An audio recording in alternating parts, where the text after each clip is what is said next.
Good rainy Friday morning, everybody. This is Paula Ward, aka 22 Fit Mama.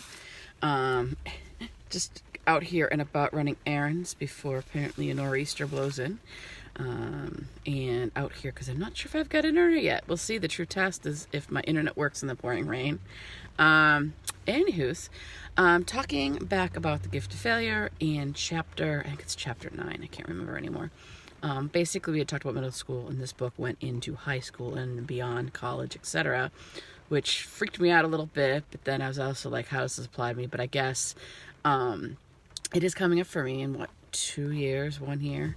I'm back again. Apparently I don't have any Wi-Fi here in Stowe either. Anyways, they were basically talking about what your kid's going to go through the different years in high school. Freshman year is obviously high anxiety because of something new. The kids are always afraid. They don't know what's going to happen. They've never been there before.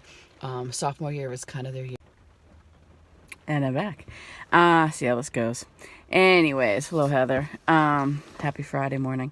So basically talking about high school and, obviously freshmen are nervous, things are stressful. Sophomore year, they kind of settle in.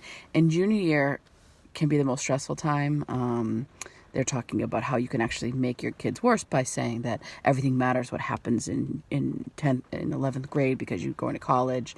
But really what they've done up until 11th grade, she wanted to reassure that that's really what people and educators look at, and don't think that it all depends on that year and then senior year.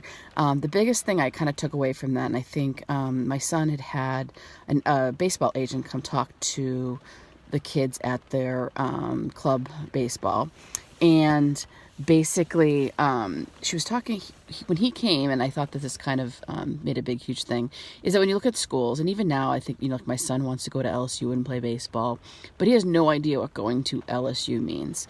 He sees a great baseball group, they're always in the top 4 baseball, but what he doesn't understand is a school that big has huge classes. So what I liked about this agent was he basically said to the kids, he described what a big school room looked like, what a classes in a small community college looked like, or a local college looked like, and asked kids what they thought they could handle.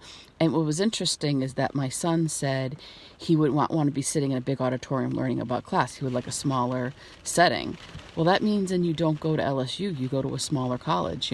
I think back when I was in high school, I wanted to go to Simmons College, but I wasn't thinking about that. I was thinking about a name. I ended up going to Fitchburg, which for me for nursing was great because I still went and did my internships at the big Boston hospitals. I got great experience. I didn't need to go to that big school, pay all that money, and I probably got a better experience because I had smaller classes.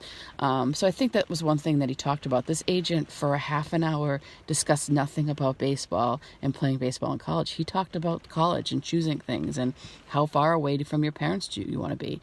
You're going away for the first time. Do you want to be 4,000 miles away from your family who aren't going to be there to help you, if you need anything, which is good. Some kids can do it, some kids can't. So I thought that was really interesting about, choosing colleges and letting them choose. Don't let them think about, you need to go because I went here, or really look at what they want out of a college experience and let them choose. You choosing for them, they're not going to have the same experience.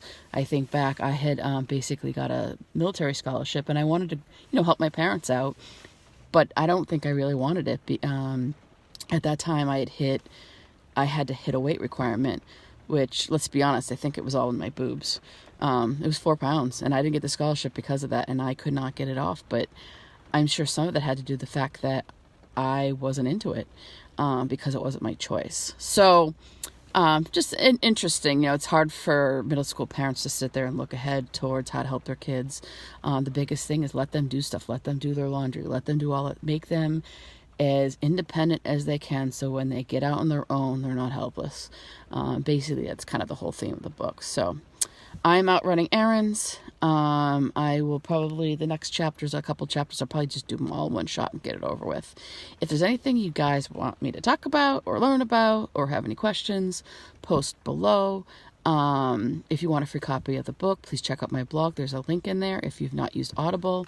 But I do recommend it. It's very interesting. I think when the kids get to college, the overprotective parent thinks that they now can call the professor. They think they now can still run their kids' lives. And at that point, it becomes on their kids. And unless you've dealt with it and got used to it in high school, when it comes, you're going to have a rude awakening when you get to college.